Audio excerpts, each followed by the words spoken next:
Hey everybody, it's Meredith, and welcome to Love Letters. I'm excited to tell you that we are doing a lot of recording of new stories. They are, I think, some of the most interesting ones we've ever told. But during this break, I wanted to give you some reruns, because we're lucky enough to have a catalog of stories that date back to 2018. Sometimes I get updates from the people in those stories, and I want to share them. And other times it's just that an older episode has stayed on my mind for reasons. I want to start with an episode like that today, one that's close to my heart. A few months ago, I was writing a lot about the 5-year anniversary of lockdown and where we are in our relationships 5 years after the start of COVID. It made me think about those first days of the podcast when we realized, okay, we're not going back to the office just yet. A colleague of mine dropped off our podcast equipment. He basically threw it on my lawn, and I learned to set it up in my basement. One of the first stories I wanted to tell in this new scary moment in life was, how does one survive lockdown with a partner who is absolutely going to annoy them? A lot. I lived alone during lockdown, and I was fine. I was frightened about the pandemic, but I was okay by myself. Meanwhile, my coupled friends were staring at each other all day, some of them in very small apartments, and I wanted to help them. I found expert advice back then from a couple who'd grown used to spending most of the year not just alone, but like all caps alone. No outdoor picnics with friends, no constant Zooms to catch up. This couple had long lived in the middle of nowhere, and they had lots to say about it. I wanted to reshare this one with you because I think about it a lot. This episode came out 5 years and 1 month ago. As we listen, I think it's a nice moment to think about the pleasures of being able to reunite with others when we can, and the gift of having good company that doesn't get sick of you. Thanks for not getting sick of me. Let's listen.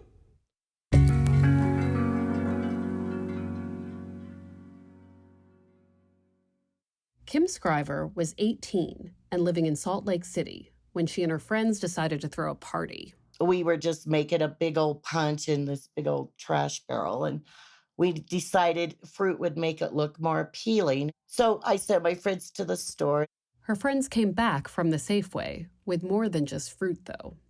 I love cowboys, but I wanted a hippie. So they finally came home and said, "We found you one."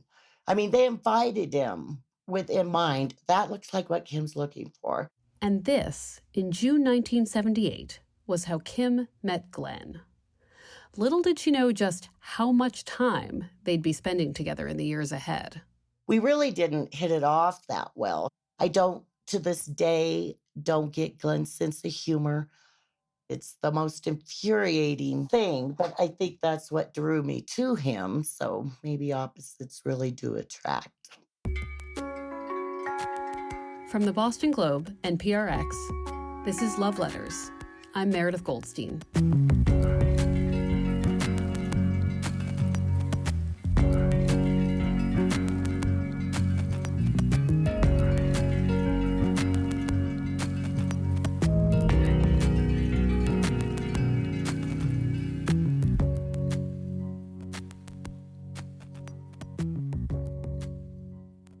Well, here we are in week whatever of this mess. I'm trying to figure out whether I should see my friends 6 feet apart on lawns. I know many people are getting haircuts now, but I can't imagine doing that. I've started watching Alias, which is great television entertainment to keep me in the house, but the characters are already making out, and that makes me wonder when single people will be able to kiss in real life. The inbox for my advice column is still filled with letters from people quarantining with a significant other. All this time together has magnified all of their little issues.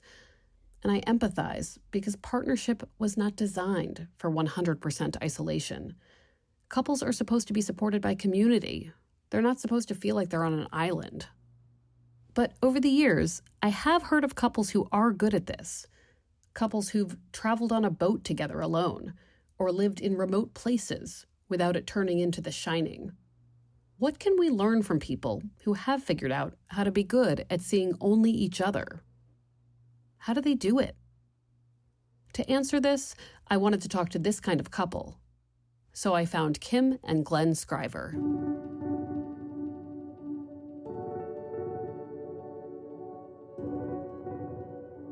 About 15 miles outside of Aspen, Colorado, there lies a gorgeous mountain lake. It's called Grizzly Reservoir. Nestled among pine trees and snowy peaks, the reservoir is part of an elaborate mountain water system that supplies drinking water to cities like Colorado Springs and Pueblo. For a dozen years, Kim and Glenn have lived and worked at Grizzly Reservoir as its caretakers. It falls to them to keep the water flowing. Here's Glenn. It collects 45 square miles of drainage on the upper Colorado, and we bring it all into our reservoir here and then put it through a 9.5-foot tunnel 4 miles under the Continental Divide and supply water to the eastern slope of Colorado. Our only job up here is to collect water and get it through the tunnel. Their day-to-day tasks shift depending on the season. Winter means a lot of plowing roads. Grizzly sits above 10,000 feet. They get 300 to 400 inches of snow every year, Glenn says. In warmer months, they control the water coming off the Rockies. They maintain the grounds. It's always just breathtaking. The first thing we wake up, we go to the kitchen window and we look out and see the reservoir and see what the water's doing, if it's high or if it's low. We always check the weather. One thing I've noticed, I'm kind of occasionally hot-headed. You get real angry and like storm out of the house, and you just look around and it just immediately calms you.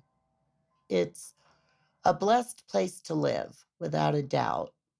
Kim and Glenn are physically isolated from civilization for weeks at a time, sometimes even longer. For most of the year, they are only looking at each other.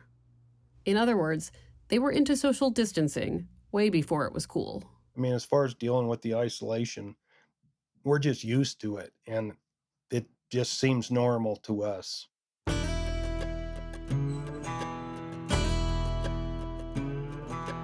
Their story starts back in the late 1970s with that party Kim and her friends had in Salt Lake City. I guess I was 20 years old or 19, and just with a couple of my buddies at Safeway getting some steaks, and saw some girls, and we went over and talked to them, and they just like, hey, we're having a party over at our apartment.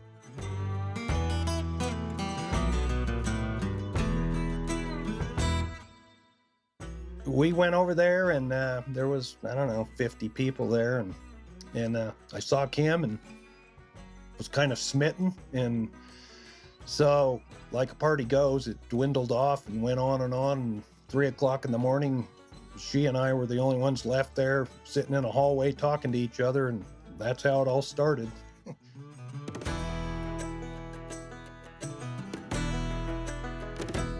We had a lot of the same values. We're just earthy people. You could tell right away. We loved hiking, fishing, our biggest dates.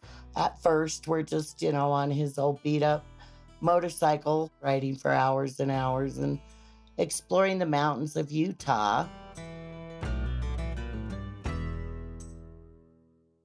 Kim and Glenn get married and move to the plains of southeastern Colorado.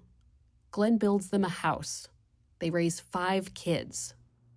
For vacations, they gravitate west to the Rockies. It would be like just a spiritual experience, really, coming to the mountains. In Colorado, you always wonder, what's on the other side of that mountain? So you go and find out. And we finally bumped into Grizzly Reservoir, and we just knew we wanted, just a knowing, like, oh man, how do you get that job? So I started writing letters to the board of directors that run this company, telling them we were interested in the job, and that went on for like 10 years. And so when the job opening came up, they immediately just called us because, we really wanted to get up here and thought it was a pretty neat place to be.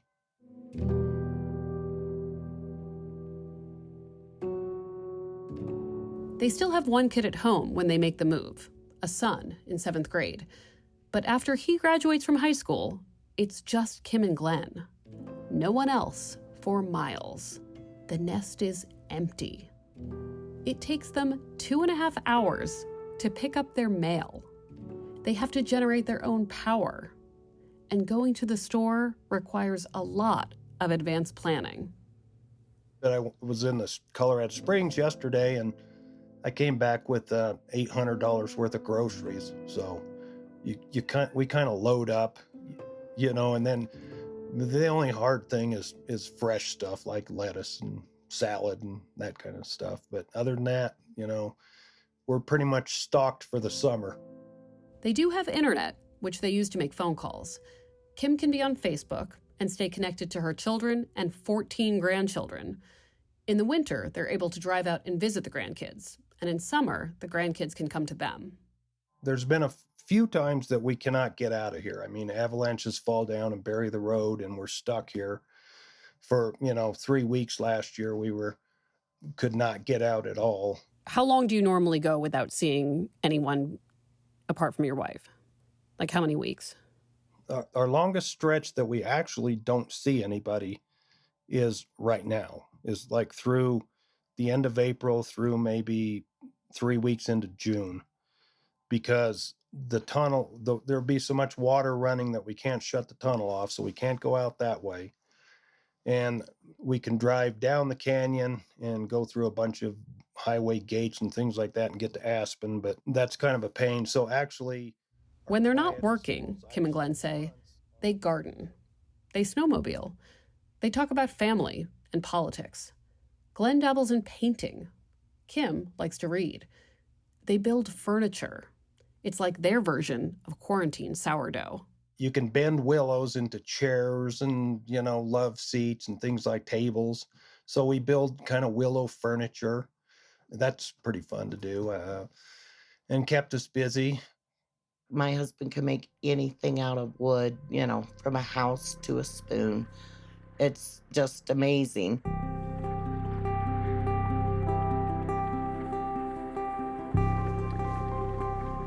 What do you think it is about her that makes her a good partner for this kind of life? That she can handle the isolation. Honestly, a lot of people come up here on tours and things like that, and all the guys are like, geez, that's a great job, I want it. And every one of their wives are like, no way, I'd never live anywhere like that. So, I don't know, you just got to have something inside you where you can live isolated. It works out pretty good with us. We've been up here 12 or 13 years now and still going strong.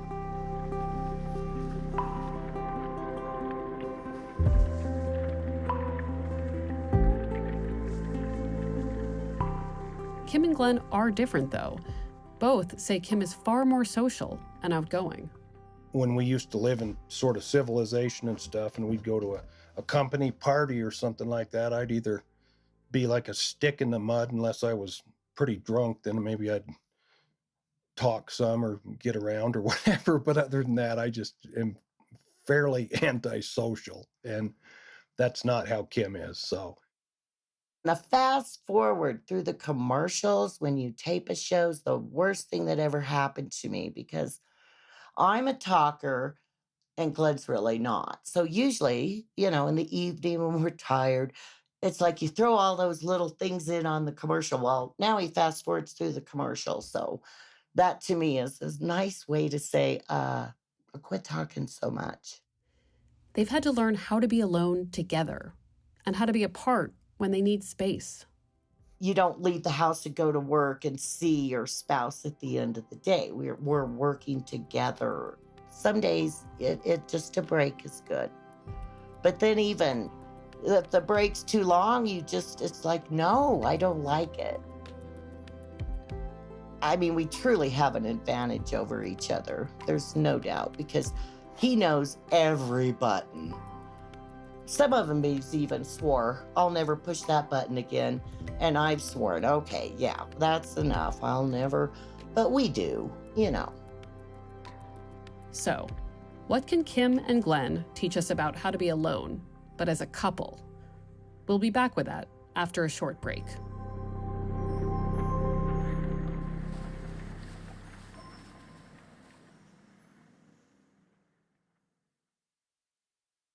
Okay, we're back. One thing Glenn and Kim say they figured out about living together in isolation: they really cannot afford to hold grudges. I think everybody argues with other people, and then when there's nobody else, it's all, kind of aimed at each other once in a while or whatever, but you just got to smile and move on. Do you find that you've gotten better at that over the years? Yeah, I do. And I mean, seriously, when you're somewhere like this, you really don't have a choice. It's either figure out how to blow it off and get along and go do something else for a while and whatever and let things go and then the next thing you know, it turns around and everything's good.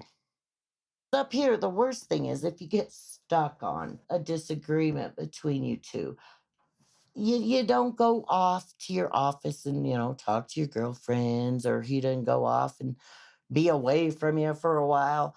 So you just have to literally deal with, okay, I'm still dealing with this person every, moment of every day, uh, and not be how we can be when we're hurt or sad or angry. They have 2 cabins on the property, which gives them an escape when they need it. Glenn can watch a murder mystery on TV in his cabin, and Kim can watch a sitcom in hers. You can drive down the canyon and act like, well, I guess I'll just go camp down here till it gets really cold. Then you come home thinking, surely you were worried to death, and he's asleep on the couch. I like to think he cried himself to sleep, but actually he thought, oh, she'll be home when she's done pouting. You play the game, dude. That's what you do. A relationship's the most important game you'll probably ever play.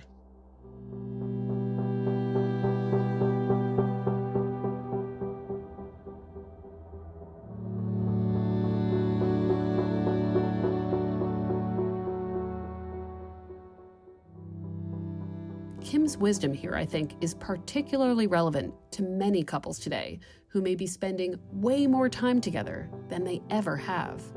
She says she's learned not to confuse a small fight or a moment of frustration or sadness for some fundamental problem in the marriage. I'm going to feel like, oh, what did I ever marry you for? Occasionally. And that's okay. That doesn't mean your love's gone and your marriage is gone. It means, wow, maybe we need to just get away from each other for a while. If you're gonna stay married, you have to be willing to hate them as much as you love them and still stay. Because it only feels like hate. It's not. But if you just act on that, then it's over. But if you write it out, you'll realize, no, that was hurt feelings. That was just pure, I'm madder than hell. That is still my advice. It's cruel, maybe, but it's true. So, first of all, I love how she explains all of that. That it might feel like hate, but really, it's not. I also love this idea of putting your feelings on paper. Kim works to process what she's experiencing with her partner so that she doesn't lose track of reality. What I do is if I'm having an extremely hard time, I write it out, boo-hoo for me, and get it all out there. I always, in my mind, I'm writing to God, I think, not to anybody. I'm just writing. And then I'll go back and read it a week or two later. And it's therapy because, okay, I'm not angry or want to kill you right now, and I use that lightly. But when I read it, it refocuses me back. But now things are better. So I realize, okay, that was a hard time. Glad I didn't act on, just making it bigger than it is. You work through it and hang in there. I mean, just hang in because if you truly love each other, it's going to get back to good. I just believe that with all my heart. Kim doesn't keep these personal reflections. After they've served their purpose, she burns them or tears them up. I try to have serious talks with Glenn sometimes, and he just, I think it's a man-woman thing, but man, it's like, I don't want to talk my problems to death. And we're like, oh gosh, We've only talked about it 3 times. So, which one of us is wrong depends what day it is and who won the fight.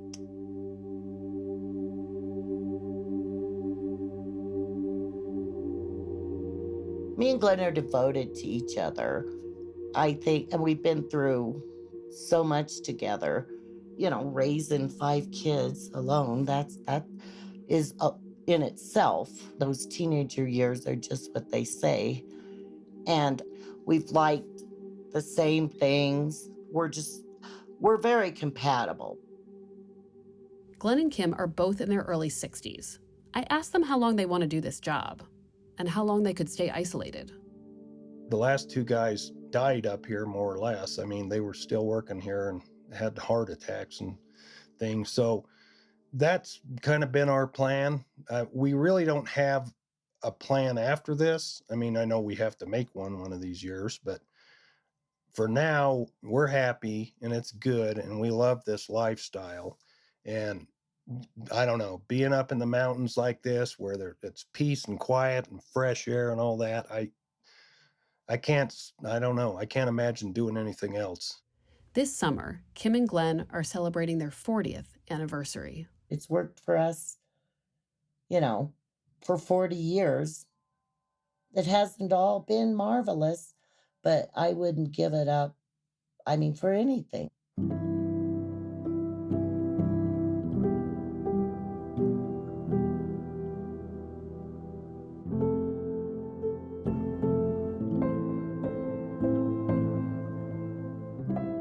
Thank you so much for talking to us.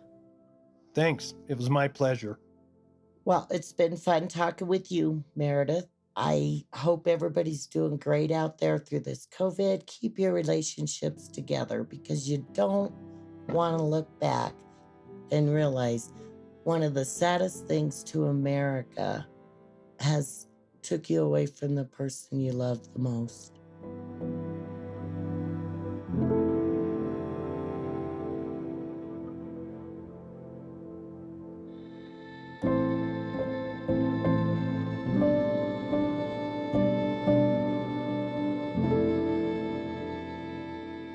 Love Letters is a production of the Boston Globe and PRX. Today's episode was produced by Scott Hellman. Ned Porter does our audio mixing, sound design, and mastering. Devin Smith is our audience engagement manager. Special thanks to Brian McGrory and Linda Henry. Our music is from APM. So we're working on our 4th season of Love Letters right now, and we're looking for love and relationship lessons that you learned at all different ages. It can be any lesson and any age. If you want to tell us your story, email us at loveletters@boston.com. You can also find us on Twitter at lovelettersblog. And if you like the show, please leave us a review on Apple Podcasts. Learn more at loveletters.show. I'm Meredith Goldstein. Thanks for listening and stay safe.